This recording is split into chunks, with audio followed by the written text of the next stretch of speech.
Si la nature ne nous avait pas donné de pétrole gratuitement, puisqu'on n'a pas payé pour que le pétrole existe, le XXe siècle n'aurait pas existé.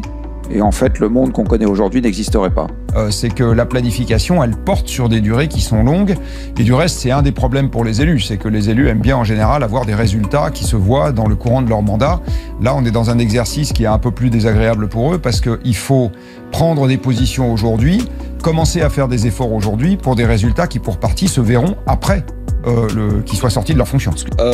Après, dans les nouveaux logements qu'on crée, il y a aussi pas mal de résidences secondaires. Est-ce que c'est indispensable de faire des résidences secondaires? Il y a des gens qui vont m'écouter en hurlant « De quoi? C'est liberticide !» Oui, mais enfin, la résidence secondaire, avant l'énergie abondante, ça n'existait pas. Donc quand on va retourner à l'énergie contrainte... C'est une invention récente. Oui, parce que c'est permis physiquement par l'abondance énergétique. Si on doit répartir équitablement entre tous les terriens un volume de vol en avion qui est de l'ordre du 5e ou du 10e de ce qu'on a aujourd'hui, eh bien on se retrouve avec 4 vols dans une vie par terrien. Donc en gros, on a fait x5 sur la viande en l'espace de 2 siècles, alors que, encore une fois, la surface cultivable par personne a considérablement